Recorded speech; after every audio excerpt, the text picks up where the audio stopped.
Garde à vous, repos, hein, Sarah, puisqu'on va vous parler de celle qui a fait la une depuis plusieurs semaines, et ça tombe bien, c'est la princesse de la semaine.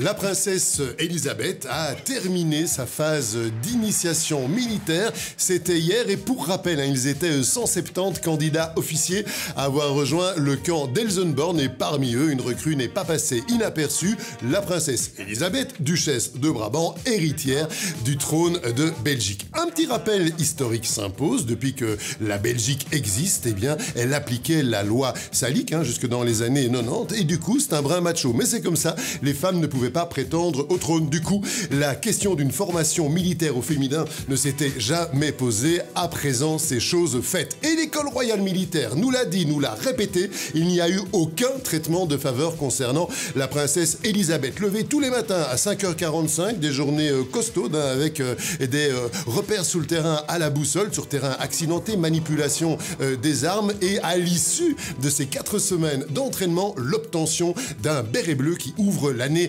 académique. Alors, Elisabeth a reçu hier son béret bleu en présence de papa Philippe et de maman Mathilde qui n'auraient pas loupé la cérémonie pour tout l'or du monde.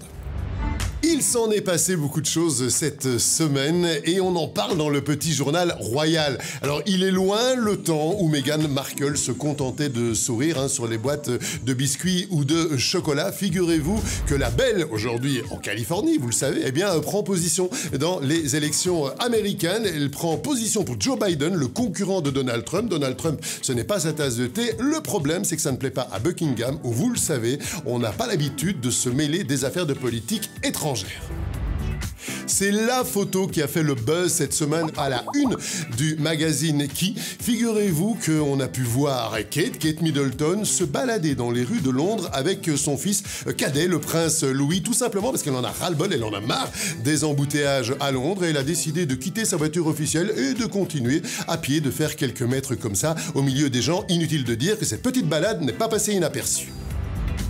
Covid oblige, une grande cérémonie royale est devenue une célébration de famille en tout petit comité. En l'occurrence, c'était le baptême de Charles de Luxembourg. Il est deuxième dans l'ordre de succession, le petit garçon grand-ducal. C'est aussi le fils du prince héritier Guillaume et de son épouse, la princesse Stéphanie. Et pendant ce temps, elle fait quoi, Camilla? Eh bien, la duchesse de Cornouailles, elle bosse comme d'habitude, même si on en parle peu. Elle a été visiter un centre canin à Milton Keynes, un centre pas comme les autres, puisque les chiens, ils sont entraînés pour renifler, pour flairer les maladies humaines. Et figurez-vous qu'aujourd'hui, eh bien, ces braves toutous, ils sont entraînés à renifler le Covid-19. Si ça fonctionne, on vous tient au courant. Chaque semaine, nous procédons à notre palmarès, la remise des couronnes, 3 couronnes, 2 couronnes, 1 couronne, selon que les Altesses ont scoré ou se sont un petit peu plantées. On commence par les 3 couronnes à la famille royale belge qui a participé à la journée sans voiture à Bruxelles, à vélo, bien sûr. Une seule petite reine manquait au tableau de famille, la princesse Elisabeth qui était toujours à Elsenborn. 2 couronnes pour la princesse Charlène de Monaco qui a participé au Waterbike Challenge qui reliait Monaco et la ville de Calvi en Corse. Alors, une fois de plus, Charlène prouve qu'elle est plus à l'aise quand elle fait du sport que quand elle joue à la princesse sous les ors des palais. Et 0 couronne pour Harry qui s'est planté cette semaine en annonçant qu'il ne participerait pas aux Invictus Games, pourtant une compétition qui est importante à ses yeux puisqu'il l'a créée, il l'a accompagnée et qu'elle met en valeur des soldats qui ont été blessés et qui sont handicapés. Pourquoi a-t-il pris cette drôle de décision? Parce qu'il a signé un gros contrat avec Netflix et que c'est le concurrent direct de Netflix, Amazon Vidéo, qui va diffuser la compétition. Tiens, Harry nous avait expliqué qu'il allait quitter Buckingham, aller vivre aux États-Unis pour gagner sa liberté. Faudra qu'on m'explique. Allez, c'est tout pour aujourd'hui, à la semaine prochaine.